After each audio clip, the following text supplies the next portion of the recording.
Assalamualaikum warahmatullahi wabarakatuh. Innal hamdalillah nahmaduhu wa nasta'inuhu wa nastaghfiruh wa na'udzu billahi min shururi anfusina wa sayyiati a'malina. Man yahdihillahu fala mudilla lahu wa man yudlil fala hadiya lahu. Asyhadu an la ilaha illallah wahdahu la syarika lah wa asyhadu anna Muhammadan abduhu wa rasuluh. Ya ayyuhalladzina amanu taqullaha haqqa tuqatih wa la tamutunna illa wa antum muslimun. يا أيها الناس اتقوا ربكم الذي خلقكم من نفس واحدة وخلق منها زوجها وبث منهما رجالا كثيرا ونساء واتقوا الله الذي تساءلون به والأرحام إن الله كان عليكم رقيبا.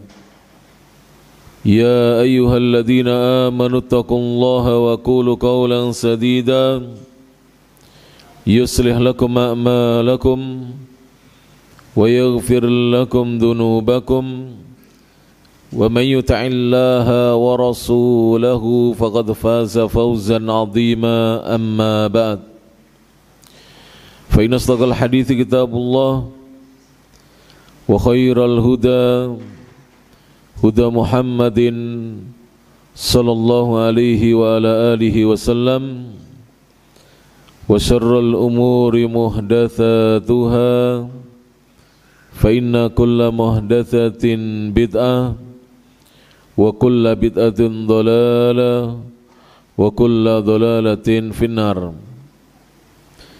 Para bapak dan ibu, kaum muslimin dan kaum muslimat, ikhwan dan akhwat jamaah kajian menjelang berbuka puasa Masjid Al-Imam Asy-Syafi'i Suko Mojokerto rahimani Allah wa iyyakum.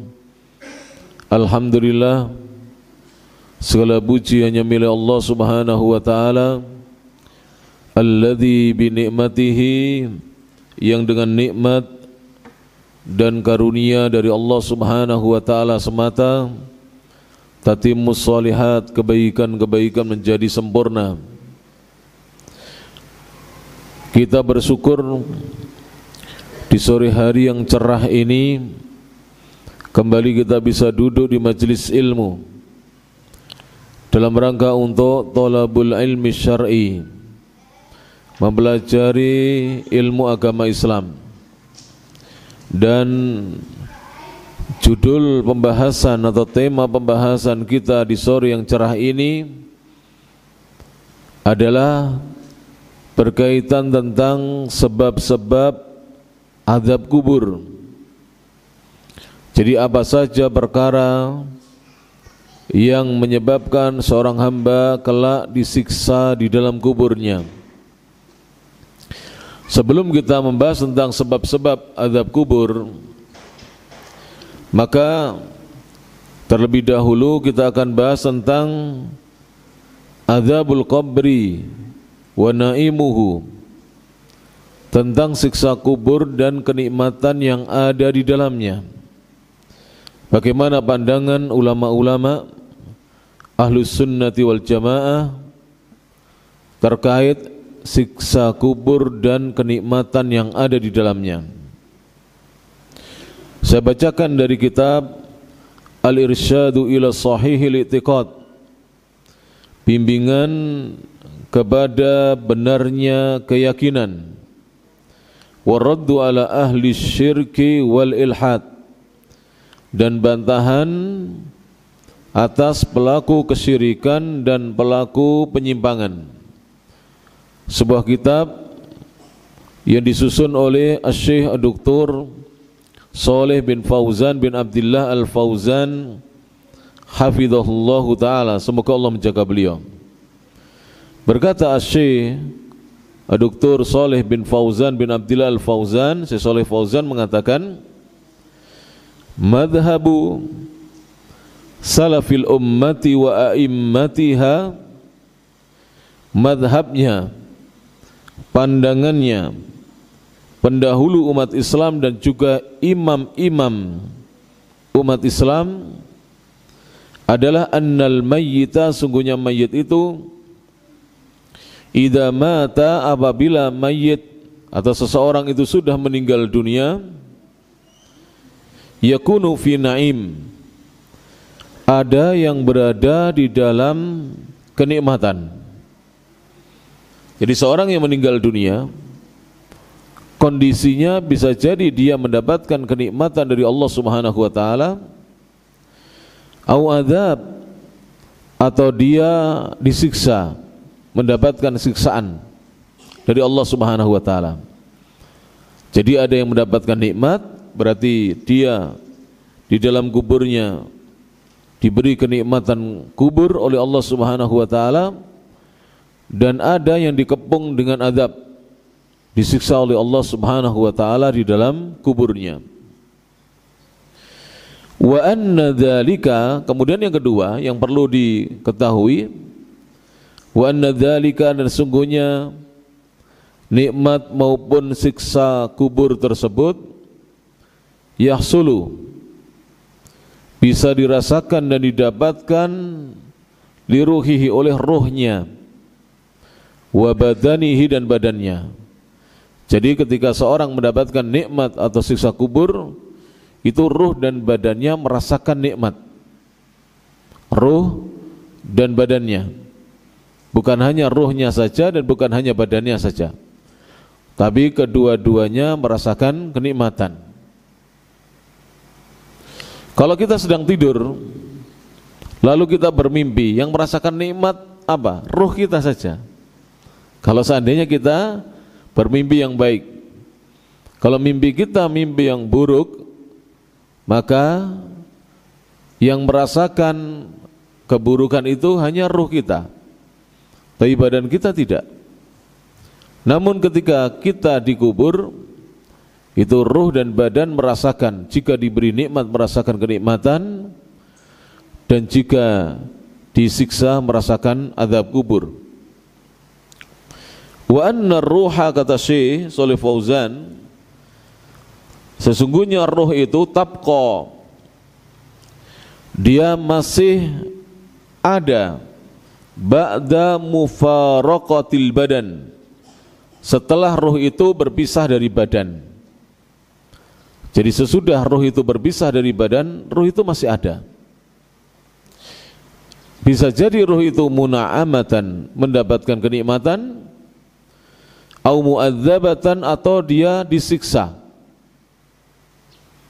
Jadi ruh itu walaupun sudah berpisah dari badan, dia masih ada. Terkadang dia diberi kenikmatan, mendapatkan nikmat, merasakan nikmat, dan terkadang ruh itu merasakan diadab. Wa annaha tattasilu bil badani ahyanan, dan sungguhnya terkadang ruh itu bisa berhubungan dengan badan pada suatu waktu. Dari kadang-kadang ruh itu bersambung kembali dengan badannya. Oleh karena itu kata Syekh, wa yahsulu lahu ma'aha an-na'imu awil adab, maka dengannya ruh merasakan kenikmatan bersama dengan badan, dan juga merasakan azab bersama dengan badan. Kemudian beliau mengatakan, di antara dalil-dalil akan adanya azab kubur dan kenikmatan kubur, wa adillatu adzabil qabri wa na'imihi minal Qur'anil Karim, di antara dalil-dalil yang menunjukkan adanya azab kubur dan kenikmatan kubur yang berasal dari Al-Qur'an yang mulia, di antaranya adalah firman Allah Subhanahu wa taala dalam surah Al-An'am ayat nomor 93. Qala Allah Ta'ala berfirman, walau tara idz zalimuna fi ghamaratil maut, seandainya kamu melihat, wahai Muhammad, ketika orang-orang zalim dalam keadaan sakarat kematian. Jadi di sini Allah Subhanahu wa taala mengkhabarkan, andaikan kamu melihat sendiri wahai Muhammad, di saat atau ketika orang-orang yang banyak berbuat zalim ketika hidupnya itu, mereka di dalam sakarat kematian mereka. Wal malaikatu basitu aydihim, lalu malaikat-malaikat Allah mereka membentangkan tangan-tangan mereka. Akhriju anfusakum, seraya mereka berkata, keluarkanlah diri-diri kalian. Al-yawma tujzauna adzabal hun, pada hari ini kalian akan diberi balasan dengan siksaan yang menghinakan, kata malaikat-malaikat Allah kepada orang-orang yang selama hidupnya senantiasa berbuat kezaliman. Bima kuntum taquluna 'ala Allahi ghairal haqq, disebabkan kalian dahulu ketika masih hidup kalian biasa mengucapkan sesuatu atas nama Allah, padahal sesuatu itu adalah sesuatu yang tidak benar. Jadi tidak boleh itu. Tidak boleh kita mengatakan sesuatu atas nama Allah, padahal sesuatu itu adalah hal yang tidak benar. Wa kuntum an ayatihi tastakbirun, dan disebabkan dahulu kalian bersikap takabur, bersikap sombong terhadap ayat-ayat Allah Subhanahu wa taala. Di sini ya, ada kata-kata dalam firman Allah Subhanahu wa taala, yaitu al-yauma tujzauna, pada hari ini kalian diberi balasan, padahal waktu itu masih di alam kubur. Berarti ini adalah siksa kubur. Makanya Syekh Shalih Fauzan mengatakan, wa hadza khitabun lahum, dan ini adalah khitab, arah pembicaraan untuk mereka, orang-orang yang berbuat zalim selama hidupnya, indal maut, ketika mereka merasakan kematian, ketika mereka didatangi kematiannya. Wa qad akhbaratil malaika, dan sungguh malaikat-malaikat telah mengkhabarkan, wahumus shadiqun, dan malaikat-malaikat adalah makhluk Allah yang jujur dan benar ucapannya. Annahum hina idzin, bahwasanya mereka orang-orang yang selama hidupnya selalu berbuat zalim itu, di saat itu yujzauna, diberi balasan oleh Allah Subhanahu wa taala dengan adzabal huni, dengan siksaan yang menghinakan. Jadi mereka diberi balasan dengan siksaan yang menghinakan, dan ini adalah azab kubur, bukan siksaan di akhirat kelak, sebab belum ada kiamat dan mereka masih di alam kubur mereka masing-masing. Jadi ayat ini, surat Al-An'am 93, ini membantah kelompok Al-Mu'tazilah, kelompok yang mendewa-dewakan akal. Itu kelompok yang memiliki manhaj taqdimul aqli ala naqli, manhajnya mereka mendahulukan akal atas penukilan dalil. Jadi mereka lebih memilih akal dan mendahulukan akal dibandingkan Al-Quran dan As-Sunnah. Maka kelompok-kelompok tersebut seperti kelompok Al-Mu'tazilah, kalau di dunia Mu'tazilah gaya baru adalah Hizbut Tahrir. Kelompok Hizbut Tahrir ini Mu'tazilah gaya baru. Mereka terbantah dengan ayat tersebut, surat Al-An'am ayat 93, bahwa azab kubur itu benar adanya dan tidak mungkin azab kubur itu tidak ada. Kenapa? Karena tidak mungkin Nabi mengajarkan kepada kita untuk berdoa memohon perlindungan dari azab kubur jika azab kuburnya tidak ada. Apakah mungkin Rasulullah yang tidak pernah berdusta, seorang yang mendapatkan gelar As-Shadiqul Amin, seorang yang jujur lagi terpercaya, kemudian menyampaikan kepada para sahabatnya dan umatnya bahwa azab kubur itu tidak ada, tapi disuruh kita berdoa meminta perlindungan darinya? Kan tidak mungkin ya. Tidak mungkin. Sebagaimana doa yang diajarkan oleh Nabi sallallahu alaihi wasallam setelah kita membaca tasyahud, sebelum kita salam, kita diajarkan untuk membaca doa Allahumma inni a'udzubika min adzabi jahannama wa min adzabil qabri wa min fitnatil mahya wal mamati wa min syarri fitnatil masihid dajjal. Ini doanya, doa memohon perlindungan dari 4 perkara. Allahumma ya Allah, inni a'udzubika, sungguhnya aku berlindung kepadamu min adzabi jahannam, dari siksa neraka jahannam. Jadi kita diajari oleh Rasulullah sallallahu alaihi wasallam untuk berlindung dari siksaan neraka jahannam. Wa min adzabil qabri, dan dari azab kubur. Wa min fitnatil mahya wal mamat, dan dari fitnah ujian kehidupan dan ujian kematian. Wa min fitnatil masihid dajjal, dan dari fitnahnya al-masih, seorang yang terhapus matanya ya oleh Allah Subhanahu wa taala, dihapus mata kanannya sampai buta, yang namanya adalah ad-dajjal. Sehingga adab kubur itu ada ya. Tidak mungkin Nabi SAW mengajari kita doa lalu adab kubur itu tidak ada, sama dengan kita menuduh Rasulullah yang tidak pernah berdusta itu telah berbohong kepada kita. Yang salah adalah kelompok Al-Mu'tazilah, yang salah adalah kelompok Hizbut Tahrir, yang mana mereka lebih mendahulukan akal mereka yang sempit dibandingkan dalil-dalil Al-Quran maupun As-Sunnah. Jadi tadi dalil yang saya bacakan tadi barusan, surat Al-An'am ayat 93, bantahan tegas kepada kelompok Al-Mu'tazilah. Kemudian Syekh mengatakan, walau ta'akhkhara anhum dzalika ilan qida'id dunya lama sahha an yuqala lahum al-yawma. Seandainya adab itu tertunda dari mereka sampai terputusnya dunia, yaitu kiamat, maka tidak benar jika dikatakan oleh Allah al-yauma, pada hari ini. Al-yauma sudah terjadi pada hari ini.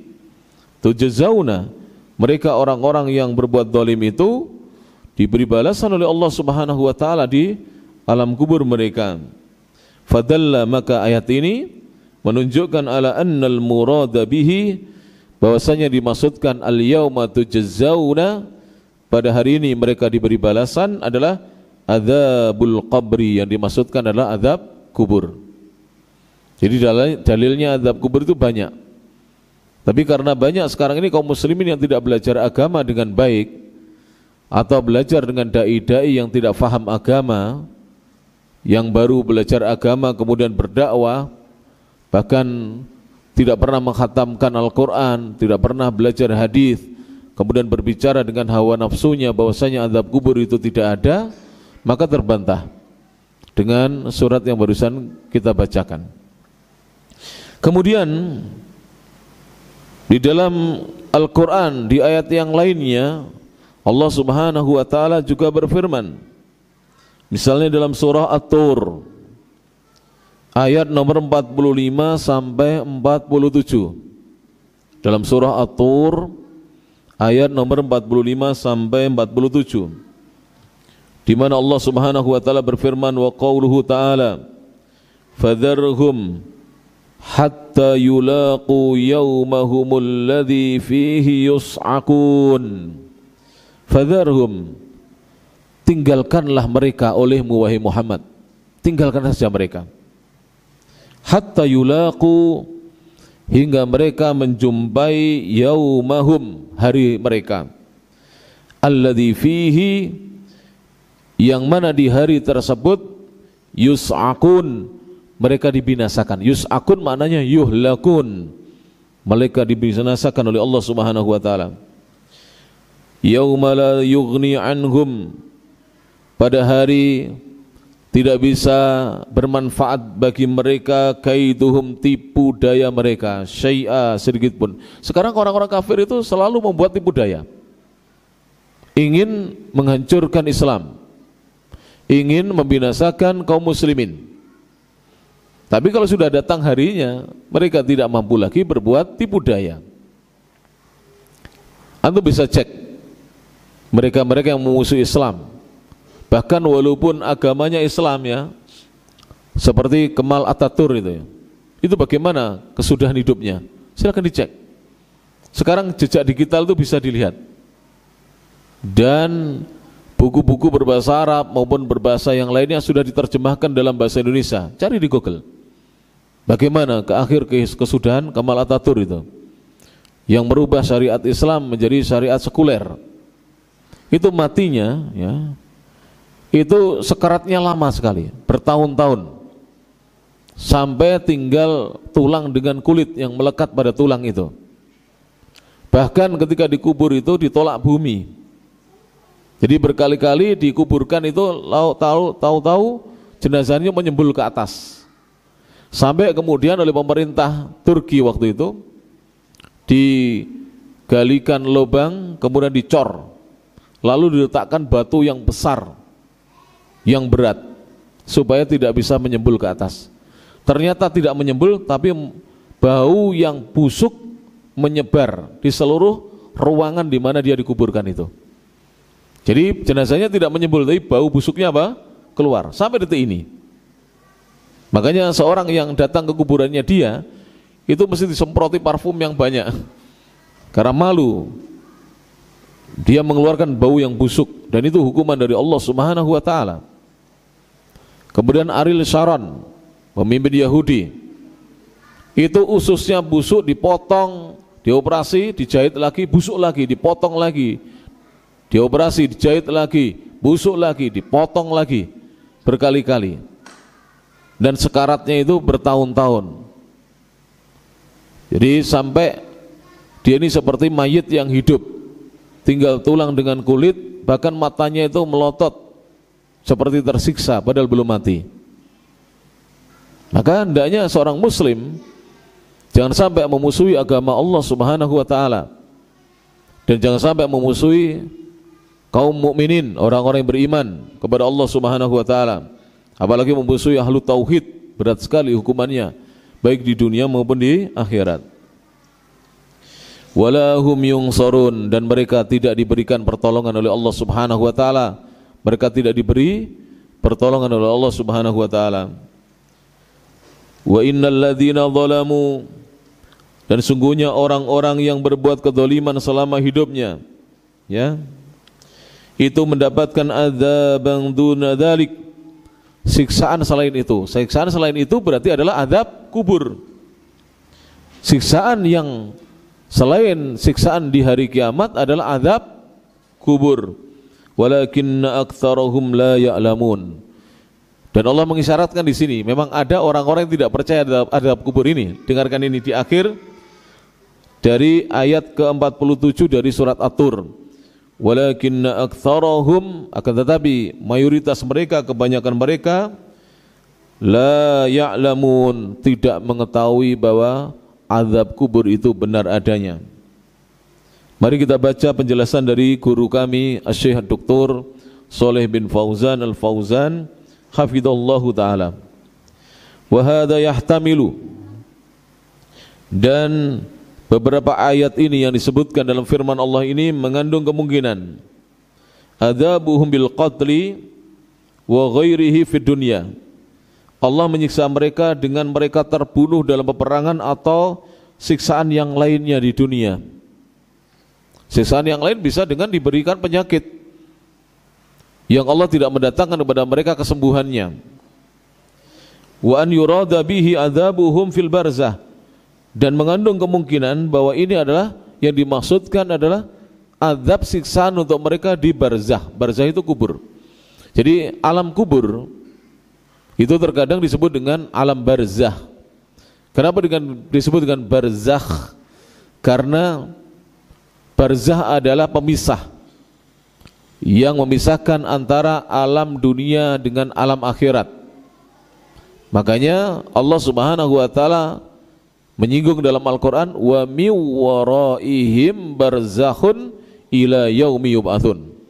Di belakang mereka ada barzah sampai mereka nanti kelak dibangkitkan. Jadi orang yang sudah mati itu, jemaah sekalian, berdasarkan akidah yang benar dari Ahlus Sunnah wal Jamaah, Akidah yang diwariskan oleh Rasulullah sallallahu alaihi wasallam bahwa orang yang mati itu mereka itu semuanya di alam barzah dan tidak bisa kembali ke alam dunia. Jadi orang mati itu tidak bisa kembali ke alam dunia. Kalau ada orang yang sudah mati kembali itu jin yang menjelma. Bahasa Jawanya mimbo. Jadi jin itu bisa menyerupai wajah kita. Makanya kan di dalam hadis disebutkan, apabila kalian safar beberapa hari, lalu kalian ingin pulang malam harus memberitahu istri dulu. Kalau tidak memberitahu istri tidak boleh pulang malam. Suruh tidur di mana, baru nanti pagi pulang. Karena pernah kejadian ya, jin dulu menyerupai wajah seorang suami, lalu dia menggauli istri dari laki-laki yang diserupai wajahnya oleh jin. Jadi yang menggaulinya adalah jinnya, bukan suami aslinya. Makanya kalau kita safar lalu kita mau pulang malam harus memberitahu istri kita harus tahu. Kalau tidak tahu tidak boleh. Lebih baik kita menginap di masjid atau di mana ya, tidur di musolanya polsek atau koramil misalnya, dan tidak boleh kita langsung masuk rumah di malam hari kalau kita belum memberitahu istri kita. Ini pelajaran para jamaah yang rahmati Allah Ta'ala bahwa azab kubur itu ada, azab di alam barzah. Dan Syekh mengatakan wa huwa adhar, dan inilah yang tampak bahwasanya tafsirannya adalah azab yang terjadi di alam barzah. Lianna katsiran minhum mata wa lam yu'adzab fid dunya, karena kebanyakan dari mereka yang berbuat kezaliman tersebut mereka meninggal dan tidak sempat tersiksa di dunianya, makanya mereka disiksa di alam barzah. Wa qad yuqalu wa huwa adhar, inna man mata minhum, sungguhnya yang meninggal di antara mereka udziba fil barzakh, mereka disiksa di alam barzah. Wa man baqiya minhum, adapun yang tersisa dari mereka yang berbuat zalim itu udziba fid dunya, mereka disiksa di dunia sebelum meninggalnya, bil qatli, dengan terbunuhnya mereka, wa ghairihi, maupun selain pembunuhan.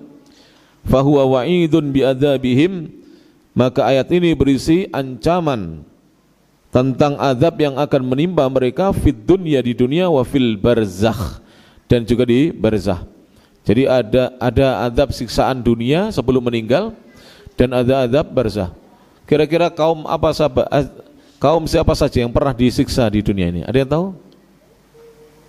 Kaumnya Nabi Nuh, ya tak? Ditenggelamkan. Jadi mereka belum mati sudah disiksa oleh Allah Ta'ala.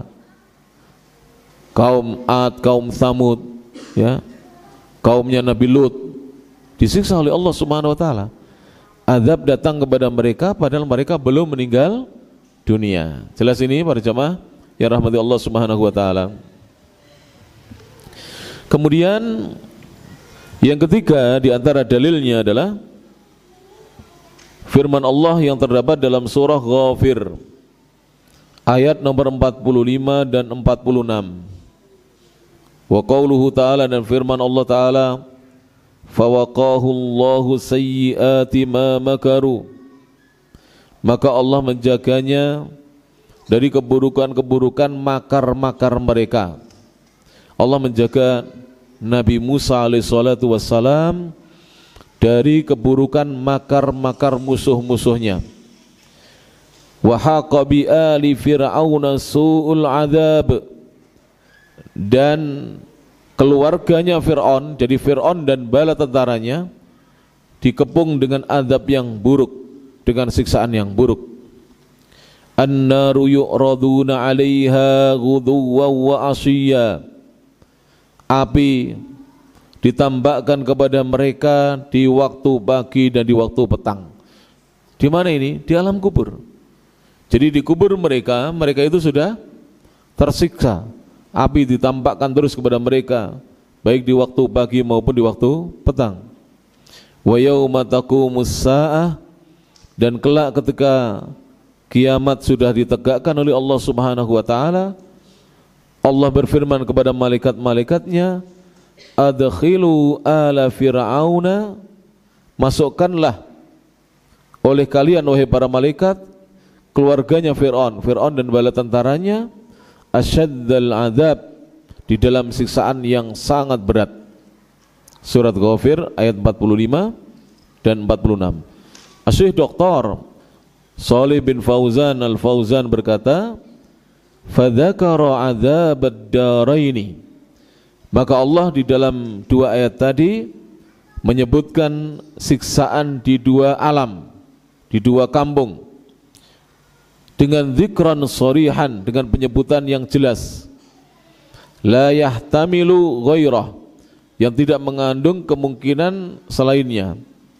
Fadalla, maka ayat-ayat tersebut menunjukkan ala thubuti, atas tetapnya, validnya adzabil qabri, adab kubur, bahwasanya adab kubur itu benar adanya. Dan kalau kita baca ya tentang adab-adab kubur sangat banyak sekali dalil-dalil yang lainnya selain ayat-ayat tersebut, nanti bisa dibaca sendiri ya. Misalnya dalam surah Al-Waqi'ah ayat dari 80, mulai ayat 83 sampai 94. Nanti dibaca ya, 10 ayat dari ayat 83 sampai ya 94. Bukan 10 ya, bahkan 11 ayat. Adapun dalil-dalil dari sunnah, sekarang kita bacakan dalil-dalil dari sunnah. Adillatu adzabil qabri minas sunnatin nabawiyah.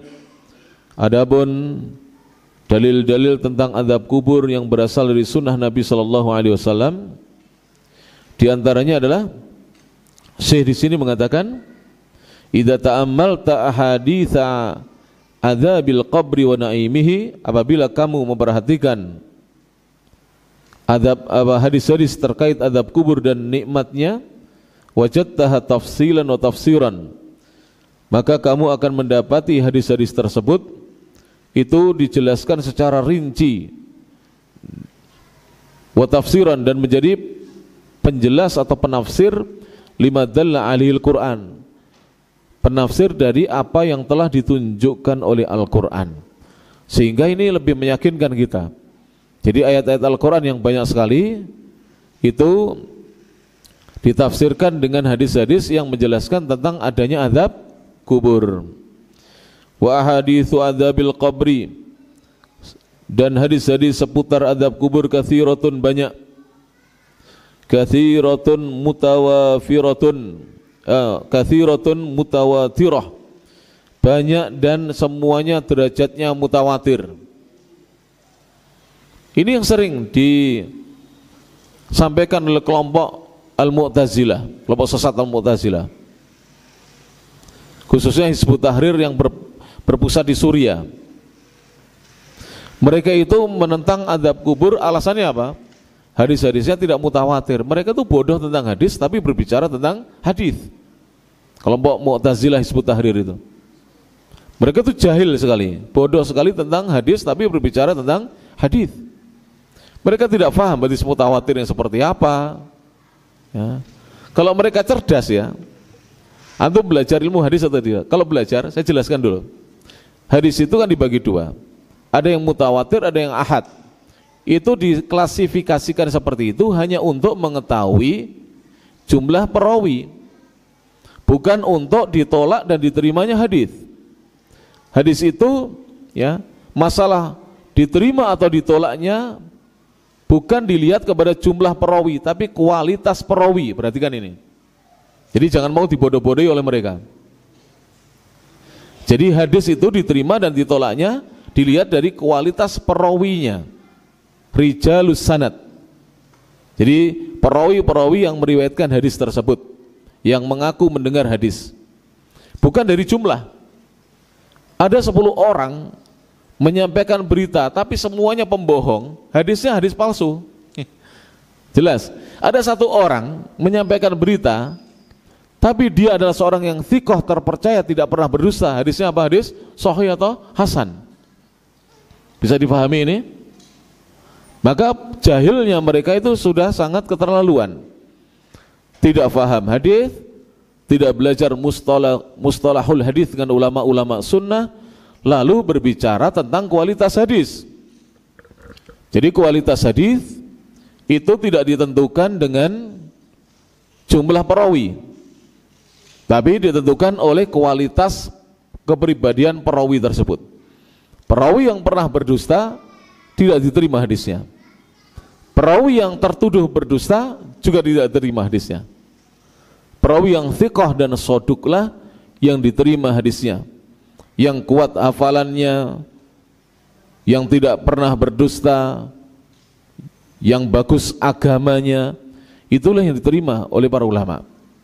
Makanya ulama tidak ada yang menolak hadis tentang apa? Hadis tentang niat.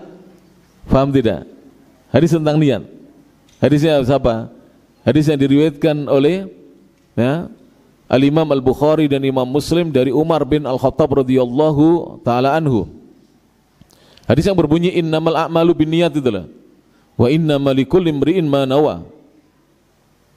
Faman kanat hijratuhu ila Allah wa rasulih fa hijratuhu ila Allah wa rasulih.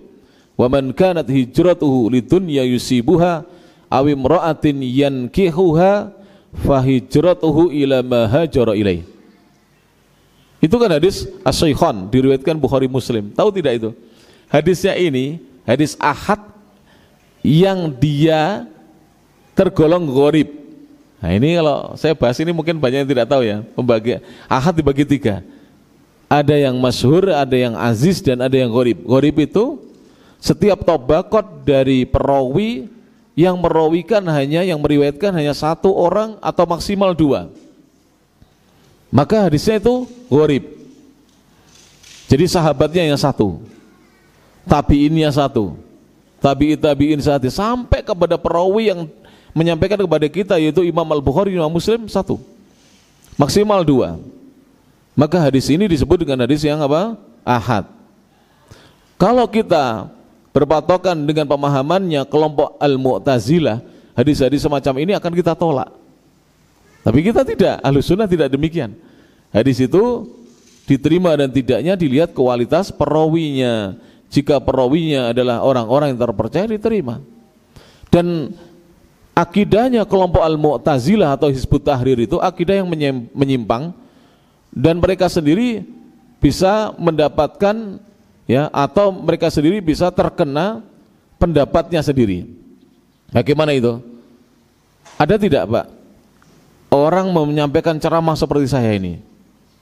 Jadi mengisi kajian, lalu 10 orang menyampaikan langsung bersama, ada tidak? 10 orang bersama, ngomong bersama, ada? Tidak ada. Berarti kalau ada Ustadz Hizbut Tahrir ceramah, disuruh pergi dia. Kamu tidak mutawatir, kamu 1 orang. Harus 10 orang di sini menyampaikan bersama, baru saya terima. Karena kamu apa? Ahad. Dan ahad kamu gharib, bukan aziz, bukan masyhur. Jadi kamu seorang diri menyampaikan. Makanya pernah terjadi di Jepang. Orang Jepang itu cerdas-cerdas. Ketika dia baru masuk Islam, dia mempelajari hadis-hadis dari kitab-kitabnya Syekh Muhammad Nasiruddin Al-Albani. Lalu sesudah itu ada tokoh Hizbut Tahrir, entah dari Suriah atau di mana, datang ke Jepang untuk menyampaikan ceramah ilmiah. Salah satu orang Jepang yang cerdas yang masuk Islam mengatakan, berhenti saja, nggak usah diteruskan ceramahnya. Kenapa? Kamu berbicara katanya harus mutawatir, kamu sendiri sekarang berbicara sendiri, saya tidak terima. Hadis kamu tertolak, kamu ahad katanya. Kamu seorang diri. Maka akhirnya apa? Berhenti ceramah. Orang Jepang semuanya meninggalkan ruangan itu. Orang Jepang cerdas, nggak mau dibohongi oleh orang-orang jahil. Ini orang-orang jahil ini. Makanya kita sampaikan kejahilan-kejahilan mereka itu. Jahil tapi tidak merasa jahil. Bodoh tapi tidak mau belajar agama. Belajar dengan ulama-ulama Ahlussunnah wal Jamaah. Belajar mustalahul hadis, belajar hadis-hadis Rasulullah sallallahu alaihi wasallam dengan para ulama agar tidak menolak azab kubur dikarenakan akal mereka. Ada yang tahu kenapa mereka menolak azab kubur? Alasan mereka adalah wong belum dihisab kok sudah disiksa. Enggak usah menunggu dihisab. Wong belum mati aja orang kafir banyak yang disiksa oleh Allah. Belum mati itu sudah disiksa, apalagi sudah mati. Jadi tidak usah menunggu mati ya. Orang masih hidup itu sudah banyak yang disiksa oleh Allah Subhanahu wa ta'ala, disebabkan kekafirannya, disebabkan kedolimannya, disiksa oleh Allah Subhanahu wa ta'ala. Tadi yang sudah saya sebutkan, Ariel Sharon, Kemal Ataturk, itu sudah disiksa semasa dia masih hidup. Matinya sulit, sekaratnya panjang, dan menderita penderitaan yang panjang ketika menjelang kematiannya. Jadi tidak usah menunggu meninggal, orang itu sudah banyak yang disiksa oleh Allah Subhanahu wa ta'ala. Logikanya mereka terbantah. Jadi makanya kita belajarlah dengan ustaz-ustaz, kiai-kiai Ahlussunnah wal Jamaah yang lurus jalannya. Jangan belajar dengan dai-dai karbitan yang baru belajar dari medsos kemudian berdakwah, yang tidak faham hadis, tidak faham Quran, tidak pernah mengkhatafkan tafsir Al-Quran dengan ulama-ulama, tidak pernah belajar dengan ulama-ulama di luar negeri, kemudian berdakwah, kemudian berbicara tanpa dasar ilmu. Maka seperti ini tidak layak untuk didengarkan ceramahnya. Di antara hadis-hadis yang datang dari Nabi, anin Nabi sallallahu alaihi wasallam, wa minha, di antaranya adalah saya bacakan di sini yang pertama, ma fis sahihaini, yaitu hadis yang diriwayatkan oleh Imam Al-Bukhari dan Imam Muslim. Bukhari Muslim lah ya hadisnya. An Ibni Abbas radhiyallahu anhuma, dari sahabat yang mulia Abdullah bin Abbas radhiyallahu anhuma, anna Nabiy sallallahu alaihi wasallam, sesungguhnya Nabi sallallahu alaihi wasallam, marra bi qabraini, Nabi pernah melewati ada dua kuburan. Ada dua apa? Kuburan. Jadi dua kuburan dilewati oleh Nabi sallallahu alaihi wasallam. Faqala, lalu Nabi bersabda kepada sahabat-sahabat yang ketika itu bersama Nabi sallallahu alaihi wasallam. Ketika itu berjalan mengiringi Nabi sallallahu alaihi wasallam. Kata Nabi apa? Innahuma la yu'adzaban. Sesungguhnya dua penghuni kubur ini la yu'adzaban. La itu artinya sungguh. Sungguh keduanya sedang disiksa. La yu'adzaban. Sungguh sekarang keduanya sedang disiksa, kata Nabi. Jadi Nabi ceritanya lewat kuburan para jamaah, lalu melihat dua kubur, dan beliau diberitahu oleh Allah Ta'ala. Beliau mendapatkan berita wahyu dari Allah bahwa penghuni kubur yang dilewati Nabi itu dua-duanya sedang disiksa oleh Allah Ta'ala. Wa ma yu'adzabani fi kabir, dan keduanya tidak disiksa disebabkan dosa besar atau perkara yang besar. Ada dua makna yang disebutkan oleh para ulama. Bukan dosa besar atau bukan perkara yang besar. Amma ahaduhuma, kata Nabi, adapun salah satu dari keduanya, fakana la yastatiru minal baul, maka yang satu itu dia ketika kencing tidak menutup dirinya. Ini makna pertama, disebutkan oleh para ulama, la yastatiru minal baul, tidak menutup auratnya. Jadi kencing sembarangan di luar, di pinggir jalan ya, langsung mepet ke tembok, atau buka pintu mobilnya kemudian pipis di situ. Jadi dia tidak menutupi auratnya ketika buang air kecil, terlihat auratnya. Makna yang kedua yang disebutkan oleh para ulama dalam syarah hadisnya adalah dia tidak menjaga ya tubuhnya dari tubuh dan pakaiannya dari percikan air kencing. Makanya bapak-bapak ya dan teman-teman ya, tolong dijaga. Jangan sampai ketika kita pipis itu terpercik apa air kencing kita. Kalau seandainya ya pancingan kencing itu ya lebih baik, yang lebih baik ya. Kalau kencing itu celananya dilepas, digantung. Alhamdulillah di sini di Masjid Imam Syafi'i ini masjidnya, kamar mandinya, toiletnya itu ada gantungan-gantungan. Lebih baik dilepas, digantung ya. Karena kalau kita lepas, itu kemungkinan percikan itu ada. Kemungkinan percikan itu ada. Dan itu tidak lama kok. Ya, tidak lama kita lepas, kita gantung, kemudian kita pipis, sebaiknya jongkok ya. Sebaiknya jongkok. Karena disebutkan di beberapa riwayat Nabi itu kalau pipis atau kencing di dalam kamar mandi tidak pernah berdiri. Beliau hanya pernah dilihat oleh sahabat sekali kencing berdiri. Dan itu melihat kondisi tempatnya. Jadi Nabi pernah ditutupi oleh sahabat, beliau kencing berdiri. Auratnya ditutupi oleh sahabat dengan kain. Lalu beliau kencing berdiri. Karena ketika itu kata para sahabat, kata para ulama, tempatnya itu banyak sampah, banyak sesuatu yang tidak layak. Kalau jongkok nanti kena badannya Nabi SAW atau kena pahanya Nabi. Maka beliau berdiri. Tetapi kalau di kamar mandi, sebagaimana riwayat yang banyak datang kepada kita, Rasulullah SAW ketika pipis atau kencing atau buang air kecil itu senantiasa jongkok. Jadi jongkok ya. Dan sebagian ulama itu mengajarkan cara jongkok yang Walaupun hadisnya diperselisihkan oleh para ulama, tapi jongkok seperti ini bagus. Mungkin saya praktekkan sebentar ya jongkoknya ya. Jadi seperti ini jongkoknya. Bukan seperti ini, virusnya, bukan segini. Jadi bukan segini. Tapi ini. Jadi seperti ini. Bila begini ya, seperti ini. Bukan begini virusnya, tapi ini.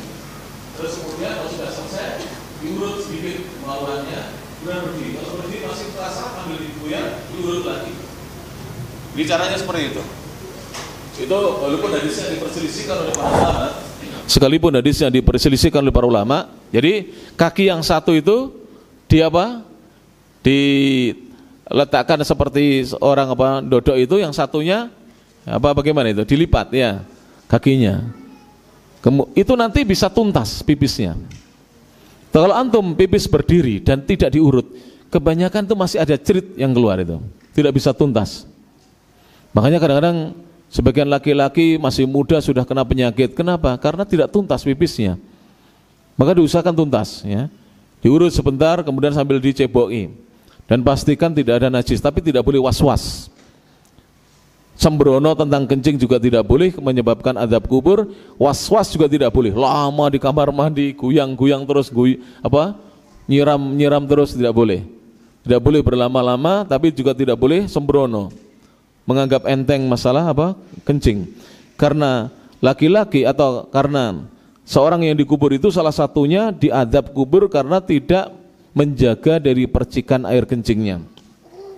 Wa amal akharu, adapun yang lain, yang kedua, fakana yamsi bin namimah, dia itu biasa berjalan mengadu domba orang. Jadi kebiasaannya adalah mengadu domba. Tsumma da'a bi jaridah. Setelah beliau menghabarkan bahwa dua orang itu disiksa, Nabi SAW meminta jaridah. Jaridah itu pelepah kurma yang masih basah. Jadi pelepah kurma itu ada yang masih ada yang masih basah dan ada yang sudah kering. Tapi di sini yang diminta oleh Nabi SAW pelepah kurma yang masih ada di atas yang masih basah. Setelah beliau diberi jaridah atau pelepah kurma yang masih basah, fasyaqqaha nisfaini, maka Nabi kemudian membelahnya menjadi dua bagian. Jadi pelepah kurma itu dibelah dua. Faqala, lalu beliau bersabda, la'allahu yukhaffifu anhuma ma lam yaibasa, barangkali Allah akan meringankan dari keduanya siksanya selama pelepah kurma ini belum kering. Di riwayat yang lain, ini riwayatnya ringkas ya, di riwayat yang lain ditancapkan di kuburan yang satu, kemudian ditancapkan kuburan yang lain. Lalu Nabi bersabda, la'allahu yukhaffifu anhuma ma lam yaibasa, barangkali Allah akan meringankan ya, mudah-mudahan ya, Allah akan meringankan dari keduanya selama pelepah kurma itu belum kering. Pelajaran dari hadis ini adalah khusus untuk Nabi, kekhususan untuk Nabi, tidak bisa dicontoh ya. Jadi zaman ini misalnya kita pergi ke Arab atau cari pohon kurma, minta pelepah kurmanya kemudian kita belah, kita tancapkan, tidak ada perintahnya demikian. Kenapa? Karena kita tidak mendapatkan wahyu. Saya tanya, siapa di antara kita yang dapat wahyu bahwa penghuni kuburan ini disiksa? Nabi kan dapat wahyu. Jadi beliau melakukan itu karena dapat wahyu bahwa dua penghuni itu disiksa. Sehingga tidak ada tuntunan dari Nabi. Karena apa? Para sahabat tidak ada yang mencontoh Nabi. Itu perbuatan yang termasuk, kata para ulama Ahlussunnah wal Jamaah, kekhususan untuk Nabi SAW. Karena Abu Bakar Siddiq radhiyallahu anhu juga tidak melakukan. Umar bin Khattab radhiyallahu taala anhu juga tidak mencontohnya. Karena mereka tahu bahwa mereka tidak dapat wahyu. Yang dapat wahyu siapa? Rasulullah SAW. Dan yang menancapkan itu Nabi sendiri, tidak nyuruh sahabat. Beliau sendiri yang menancapkan sambil berdoa, semoga diringankan siksanya, semoga diringankan siksanya. Bukan dihilangkan siksanya loh, diringankan siksanya. Dan itu sampai kering. Kalau sudah kering, sudah tidak diringankan lagi ya. Para jamaah, pertanyaannya, siapa bisa menjawab? Nanti dikasih hadiah Pak Anto, hadiahnya buka puasa. Boleh tidak menanam pohon di kuburan yang baru dikubur, mayat baru dikuburkan, kuburan baru, mayatnya baru dikuburkan, boleh gak kita menanam pohon? Siapa yang bisa menjawab? Boleh tidak kita menanam pohon? Jawabannya apa Pak? Ya boleh, tidak ada yang melarang. Tapi tidak boleh diyakini bisa meringankan karena kita tidak dapat wahyu. Kan bisa jadi yang dikubur itu tidak disiksa ya. Kok kita buru-buru sudah suudzon. Terus kemudian tidak boleh diyakini kenapa? Pertama kita tidak dapat wahyu, yang kedua bukan pelepah kurma. Dan ketiga, pelepah kurma itu sampai kering aja. Kalau sudah kering ya sudah tidak diringankan lagi. Kalau sudah kering. Jadi kalau masalah boleh-boleh, apalagi kalau pekuburan itu gersang atau panas, itu orang yang bertakziah untuk mengantarkan jenazah itu kepanasan itu menunggu jenazah itu dikuburkan. Jadi tidak apa-apa, dikasih tanaman apa biasanya namanya itu? Kamboja, boleh itu, tidak ada masalah. Tapi jangan diyakini bisa meringankan apa? Siksa kubur, jangan diyakini seperti itu. Kenapa? Karena kita tidak dapat wahyu apakah penghuni kubur itu disisa atau tidak. Jelas ini para jamaah ya rahmati Allah Subhanahu wa taala. Dan hadisnya sahih diriwayatkan oleh Imam Al-Bukhari dan Imam Muslim. Ats-tsani yang kedua, dalil tentang siksa kubur ya. Yang kedua adalah wa fi sahihi Muslimin. Disebutkan dalam Sahih Muslim. An Zaid bin Thabit radhiyallahu anhu. Hadisnya berasal dari sahabat yang mulia Zaid bin Thabit, semoga Allah taala meridhai beliau. Zaid berkata, qal bainama Rasulullah sallallahu alaihi wasallam, ketika Rasulullah sallallahu alaihi wasallam fi haitin, ada di dalam kebun. Hait itu bahasa sekarang, hait bahasa sekarang itu tembok. Ini hait namanya. Hadza haitun, dalika haitun. Hait itu tembok. Kalau di zaman dahulu itu kebun, hait itu kebun. Jadi jangan salah paham ya. Makanya kalau kita belajar hadis itu harus berguru kepada para ulama dan membaca kitab-kitab suruhat, kitab-kitab syarah. Bagaimana perkataan para surah yang mensyarah hadis-hadis itu. Jadi hait itu adalah kebun dan kebanyakan adalah kebun kurma milik orang-orang Arab di zaman dahulu. Mereka juga punya kebun anggur ya para jamaah. Apalagi di zaman ini ya. Panjenengan jangan mengira tanah Arab itu semuanya padang pasir yang gersang. Tidak. Panjenengan belum pernah berkunjung ke Taif. Silakan pergi ke Taif. Taif itu hijau. Walaupun gunungnya berbatu, tapi nanti datarannya yang berpasir itu sudah hijau. Bahkan orang-orang Arab itu sekarang sudah maju pertaniannya. Saya pernah 6 tahun tinggal di daerah namanya Al-Ahsa. Saya tinggal di kota Mubaros. Di sana itu ya, kotanya dikelilingi dengan kebun kurma. Dan kota itu sejuk. Memang waktu panas-panas, tapi dia cenderung sejuk. Kenapa sejuk? Karena dikelilingi dengan apa? Perkebunan kurma. Ketika kita masuk ke daerah pedalaman Yahudi, pedalaman Badui, orang-orang Arab Badui pedalaman, maka di sana sudah banyak tanaman-tanaman selain apa? Selain kurma. Ada anggur, ada jagung, tapi jagungnya tinggi-tinggi. Jadi jagungnya itu tinggi-tinggi. Dan dia panjang-panjang. Kalau jagung kita mungkin panjangnya sekian, ini panjang. Kemudian juga ada tanaman sayur-sayuran. Saya tanya itu, dari mana bibitnya? Dari Indonesia. Jadi bibitnya dari Indonesia, dibawa oleh TKI. Jadi TKI dari Indonesia khususnya Jawa Barat itu kalau pergi ke sana bawa bibit. Karena di sana sayur itu mahal ya. Harga sayur lebih mahal daripada harga daging. Jadi di Saudi Arabia itu harga sayur lebih mahal daripada harga apa? Daging. Kalau daging lebih murah. Makanya orang yang tinggal di Arab, saya dulu kurus para jamaah. Sebelum pergi ke Mekah itu kurus ya.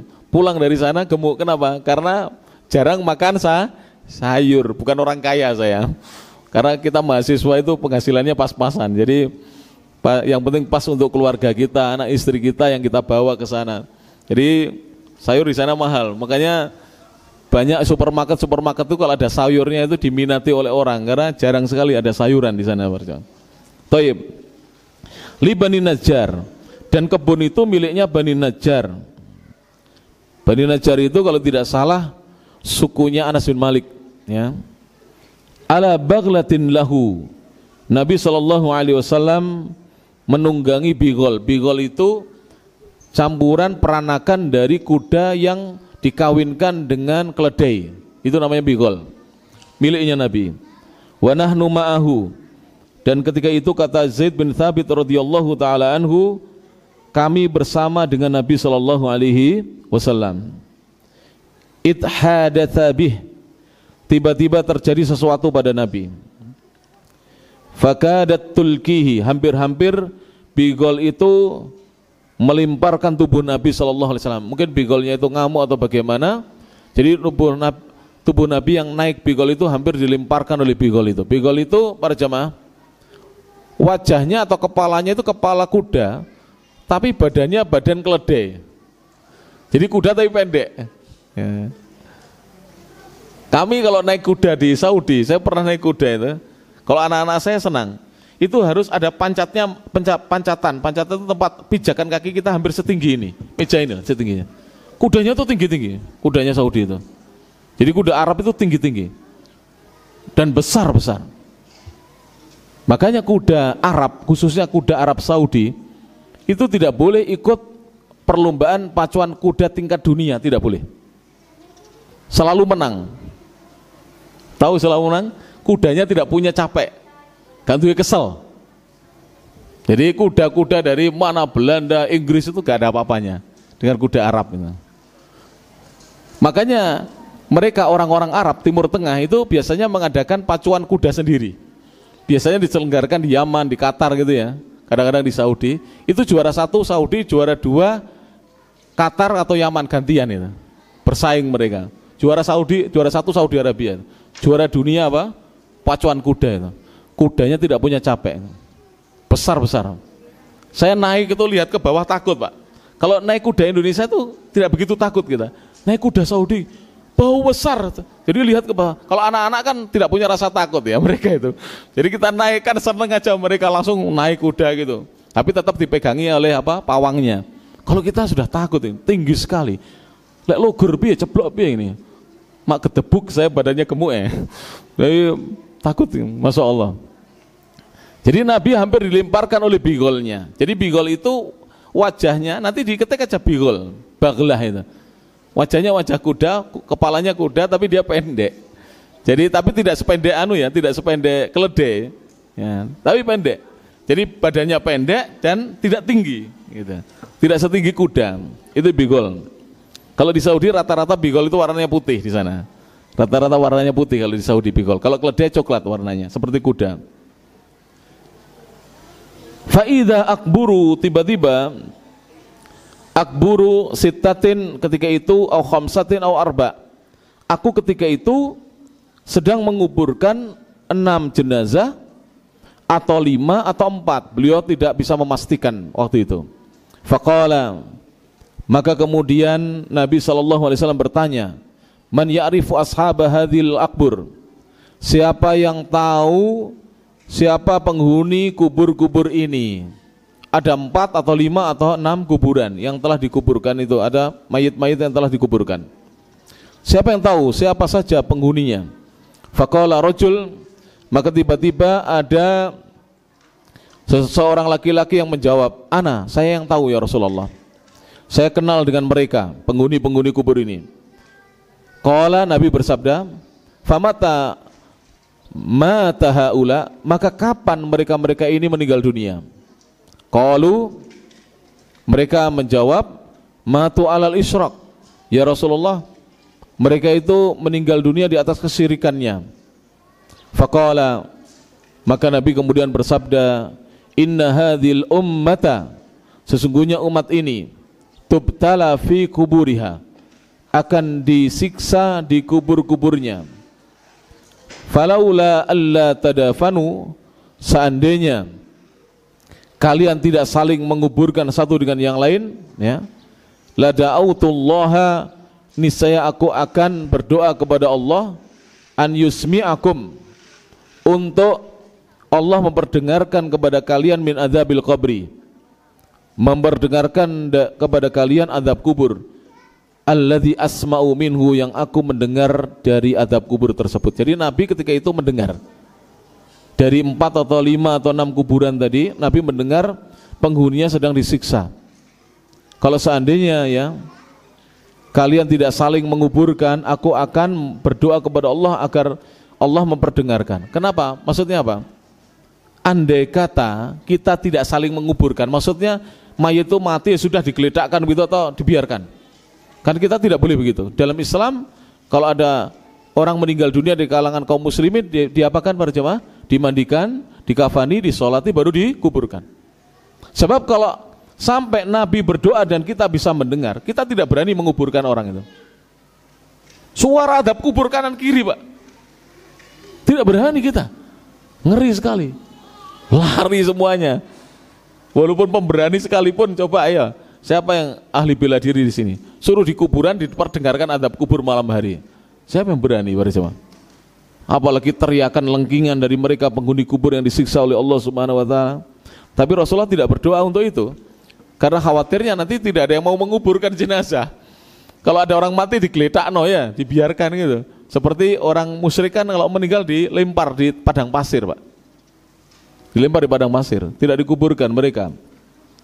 Makanya ya, Nabi SAW tidak berdoa kepada Allah agar Allah memperdengarkan adab kubur, karena bahaya ini.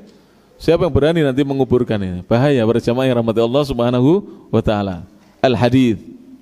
Kemudian hadis yang lainnya, tadi yang barusan saya bacakan riwayat Muslim ya. Hadis yang ketiga, wa fi sahihi Muslim, dan juga terdapat dalam sahih Muslim, wa jami'is sunan, dan seluruh sunan. Berarti Sunan Abi Dawud, Sunan At-Tirmidzi, Sunan An-Nasa'i, dan Sunan Ibni Majah. Itulah yang disebut dengan sunan ya. An Abi Hurairah radhiyallahu anhu, dari sahabat Abu Hurairah radhiyallahu anhu, anna Nabiy sallallahu alaihi wasallam qala, sesungguhnya Nabi sallallahu alaihi wasallam bersabda, Pak Anto, jam pinten? Maghribipun jam pinten? Wilayah Mojokerto, benten kali Kediri soalnya. 45, masih kurang berapa menit? Saya baca di sini dulu ya, insyaallah. Harus tanya waliul amri, nggak boleh kita menentang waliul amri. Kan takmir masjid kan waliul amri, Pak.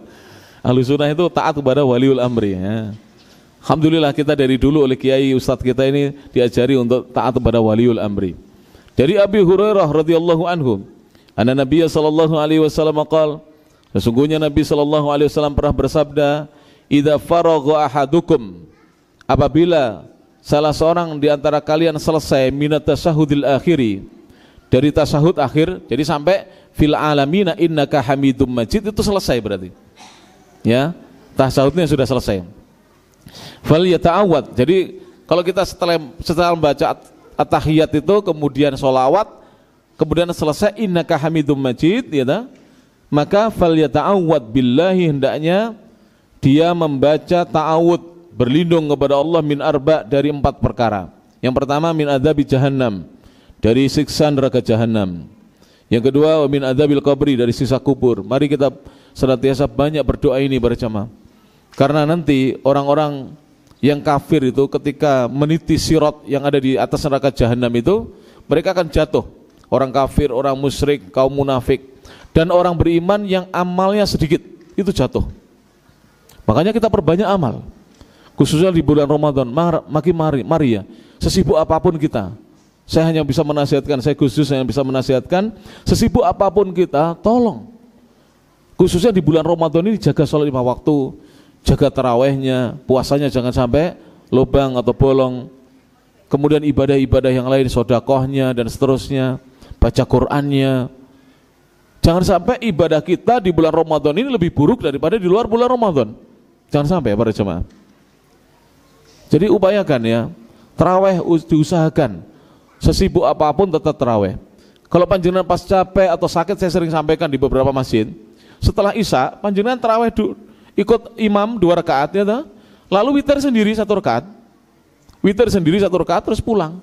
Capek ya, tapi tidak dapat pahala sholat semalam suntuk. Hanya dapat pahala apa? Man qoma Ramadan, enggak ada masalah. Yang penting diampuni dosa-dosa kita. Man qoma Ramadana imanan wa ihtisaban, ghufira lahum ma taqaddama min dzambi. Barang siapa yang berdiri untuk sholat malam di bulan Ramadan, yaitu sholat tarawih, dengan dasar iman dan mengharapkan pahala, akan diampuni untuknya dosa-dosanya telah berlalu. Jadi jangan sampai ditinggal. Yang kemarin-kemarin sering tidak tarawih, mulai malam ini tarawih, Pak. Secapek-capeknya kita tarawih, itu lebih ringan daripada kita disiksa di dalam api neraka. Naudzubillah min dzalik. Jangan sampai. Apalagi ada hadis yang disahihkan oleh Syekh Al-Albani, hadis yang terdapat dalam Sahihul Jami' dari sahabat Abi Musa Al-Asy'ari radhiyallahu anhu, Nabi sallallahu alaihi wasallam bersabda, "Inna lillahi fi kulli yaumin wa lailatin utaqa'a minan nar.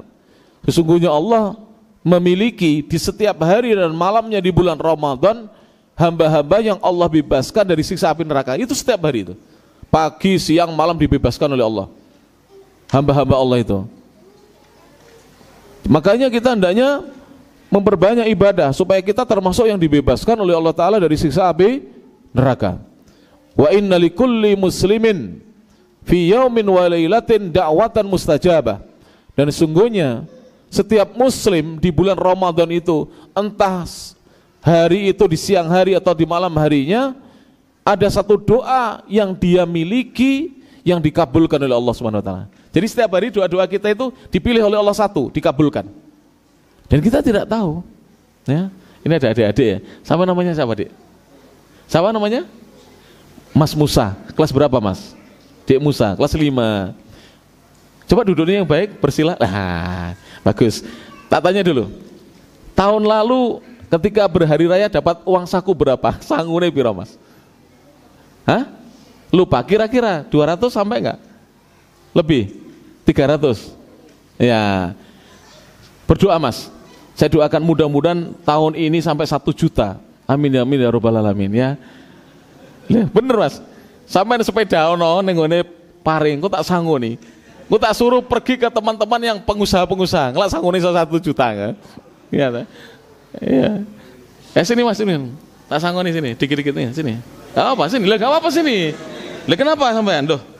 Sini. Jangan dilihat nilainya ya. Ya. Buat beli apa jajan ya? Insyaallah. Ini calon ustadz loh, ini ketok ini. Calon kiai itu. Loh, bener calon kiai insyaallah di masa yang akan datang, masyaallah. Dari tadi nyimak saya tenanan ya Masya Allah.